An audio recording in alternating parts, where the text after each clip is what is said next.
Hey guys, this is Jamie. So today I want to talk about um, women and specifically different effects, aspects on our LGBT spaces and in general um the connections of women and violence, not specifically physical but also emotional. And I do understand that I do discuss this a lot, but it's been on my mind, and this glorification of women in LGBT spaces as well. And I do want to say that I will be talking from trans perspectives, from what I've seen, from what bothers me personally, and also something that I've seen people talk about a lot in trans men spaces that gets kind of shoved under the bed and ignored. So I guess I'll start with the trans men spaces. And there has been a lot, and by a lot I mean like daily posts of trans men complaining that we haven't been seen as men as of recent. And I would go as far to say that in general there is a problem, there is a big societal problem that when a trans man comes out, or when a trans man sort of exposes his past, or shows anything, then he is deemed as something or somewhat connected to a woman's experience, which isn't the case, in my opinion. I do understand that there are different trans men, there are trans masculine people as well, who may feel more connected to a different experience than what I or other binary trans men tend to experience or feel. So I'm not trying to say that this is the only way to experience, but in general, I always felt uncomfortable about the cult of women in LGBT spaces, and I haven't been quite well mentally, and I guess it does add to the fact that my transphobic mother tried to reach out to me numerous times, and it is something that has been on my mind because of that. So I do understand that if we look at Western society and societies, parts of the world that were affected by capitalism, and specifically the Anglosphere, women did not have many rights, as much as, for instance, where I grew up, which is a post-Soviet Union space, and my parents grew up in the Soviet Union, so obviously women had far more rights than their Western counterparts. We didn't have Woolby saying that women shouldn't work through the streets of US, or I won't remember the city, it could have possibly been New York, but I could be mistaken. So there wasn't sort of a capitalistic sort of urge to put a nuclear family into the main focus. While you can argue that homosexuality was obviously deemed illegal once more for Stalin's methods, and a lot of Kalantais ideas which were implemented during when Lenin was in power were questions, not fulfilled to the end, and therefore obviously the Soviet woman, even if she gained a lot of rights, she did not gain the full capacity of rights that Kalantai and other Soviet feminists wanted the woman to have. But regardless of Stalin trying to focus on still a traditional family model and revoke sort of, how to put this, sexual liberty for men and women, this is far from in my opinion, the weird things that were going on in the West, which is what feminists lean on, because a Soviet woman could vote and had rights to her body, actually. So whenever I talk about feminist issues, I always understand that I need to give context, that I do not understand abortion rights being an issue. I frankly grew up thinking until very late into my life that abortion was legal everywhere, because I was under the assumption that, well, it's legal where I am, so therefore. So it was very bizarre, and sometimes I still get caught off guard by that. When it comes to, so obviously because of the struggle, LGBT people tend to lean towards this ideal version of a woman who is also fighting for her rights and etc. And then it ends up giving an idealization. And I do want to say that obviously, as someone who has been a victim of psychological abuse from a woman for numerous years, and a victim of transphobia to an enormous extent from family, getting cut off from family just for being gay or trans, specifically from a woman. I do feel very erased in conversations where people say that, oh, it's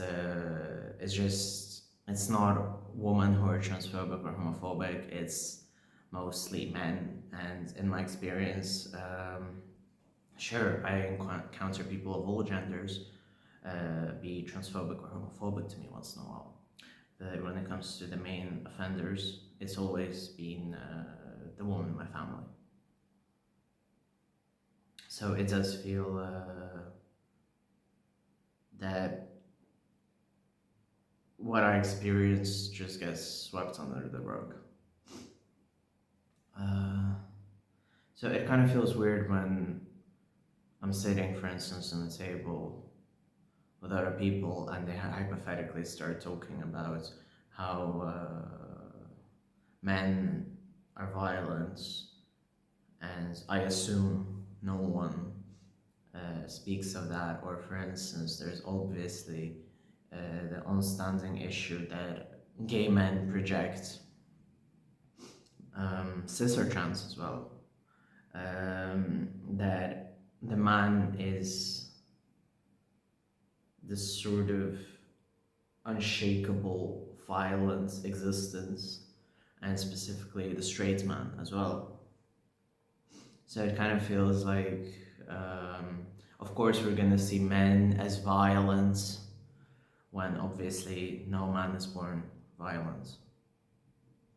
And obviously, I'm not trying to say that a woman is inherently born violent as well. That's the point. Every person is different, goes through different socialization, goes through different genetic traits, genetic dispositions. So, and specifically with the fact that being trans, being gay, and etc. doesn't exclude a person from being a bad person or a good person. I feel like people forget that.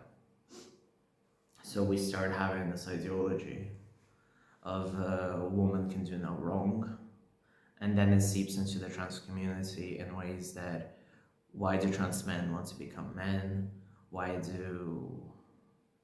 Or for instance, I was on Blue Sky, and there were trans women discussing that it was an interesting discussion. I just didn't go deep into it, and I didn't participate because I feel like it's not my space specifically.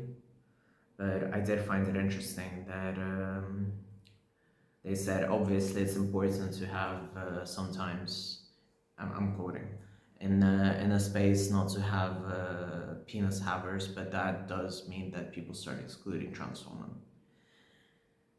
And I do understand it to an extent, but it still feels like it addresses the fact that there is transphobia towards trans women, which is massive in lesbian spaces. And there is this sort of obsession over penis bad, vagina good. And that leads to a certain sort of, in lesbian cases, there's a massive sort of fixture on vaginas, and in general there's a reason TERFs are a big issue, and I find it absolutely disgusting and revolting that TERFs are not seen as much of an issue as they should be. And then you have different cases, like, I don't want to call names in this case, but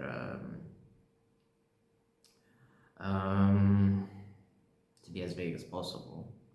Like, you do see trans women, for instance, very often say that, or feel that they're unworthy of being called a trans woman because they haven't gone through the entire transition, and the pressure society puts and the pressure these trans women put on themselves because they look at a woman, a cis woman, and they feel this desire that the cis woman is this unattainable, unreachable, unshakable, amazing goal, while TERFs exists in the UK with a massive majority or a massive sort of input into politics and gender politics, and the whole fact that transition can be outlawed in the UK, and the fact that it's specifically women which are destroying trans rights in the UK for trans men and trans women. So I find it absolutely revolting when trans women from the UK try to say that, yes, I am different from a cis woman. Of course, you can argue different experiences, but this is still the experience of a woman as a whole. The experience of a woman includes the experiences of cis women and trans women, and they overlap amazingly. So to say that you do not want to take away the problems of a cis woman in the UK when trans rights are getting taken away from trans women, and degrading yourself or as a subpar woman or anything of the matter without calling out TERFs, I found that very revolting. And I do really hate this whole situation in the UK, because I do understand that it's going to trickle down everywhere else. And I don't think it's going to trickle down in Portugal, but it's going to trickle down even further in the US, for instance. It's going to trickle down, it has already begun trickling down in Nordic, Scandinavian countries with papers as well. I don't know about Australia, I haven't been checking too much, I'll be honest. But this whole idea that a cis woman has input on a trans woman's rights is so unfathomable to me and so annoying. Just like, if we're going with the idea that cis people should not have any input on trans rights, or should have very sort of well-researched, well-based arguments on trans rights, so should cis women. Just because you're a cis woman, you don't get to dictate if the trans woman is womanly enough or not. At the same time, while saying that trans men are some victims of gender ideology. So that has been really grinding my gears. And in general, this whole idea that a woman can do no wrong when clearly J.K. Rowling is causing havoc. A bunch of TERFs are causing havoc. And let's go back to, what was it, 2006, where there was London Pride, and there was TERFs who started saying, TERFs who stopped the Pride to go with transphobic slogans about how they shouldn't be forced to sleep with trans women. No one's forcing you, honey. And a woman's attraction to another woman isn't just because of the genitalia. Neither is a man's attraction to another man because of the genitalia. And going back to the example of men that I said, so for instance, when it comes to gay men, we scrutinize cis men, and then we end up, like, a lot of gay men obviously sleep with married men, with men who appear more masculine, and there's this whole weird dance about, oh yeah, I'm gonna call this guy very misogynistic, sexist and everything, but then I'm gonna suck him behind an alleyway. And it is absolutely revolting, because if you're gonna suck him off later, I don't think you should be contradicting yourself. Like, you should be sort of, if you deem that this guy is as transphobic as he is, speak up about his transphobia and don't be sucking him off. I don't know why is this such a mind-blowing concept, and this whole idea that men need to be masculine in order to be attractive, or there's in general the sort of idea that the more masculine the man is, the more desirable he is. And by masculine, I mean traditionally masculine. And but at the same time, that's bad, but at the same time want to sleep with him. So it causes this sort of unattainable monstrosity mess in heads. And then we also have the same with women, but the thing is, with men, it kind of gets addressed in a weird way, while women, not really. Instead, women are on a pedestal, we're not gonna call out women, we're gonna say women are great, and that's the issue that I have. Like, at least we're calling the men out even though we're sucking their dicks in the alley. While with women, we aren't calling them out and eating them out everywhere in public. Mentally, physically, whatever the fuck you want to do. So I do feel very revolted. Like I said, I am fucking just pissed off. I have had very, very difficult days, mentally and physically, and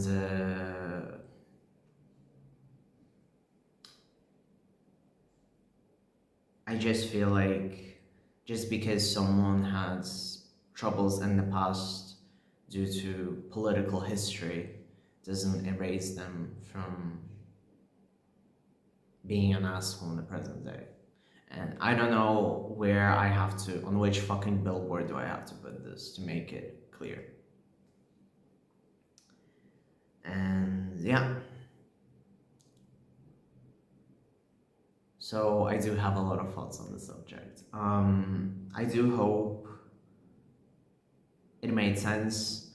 I guess I encourage you to share this video, fight a friend, punch a friend, start a glass fight, I don't know. I do feel like this is something that needs to be talked about. We need to sort of assess who are we defending as a community, whether it's us trans people, trans men, trans women, non-binary people, or cis gay people, cis bi people, etc.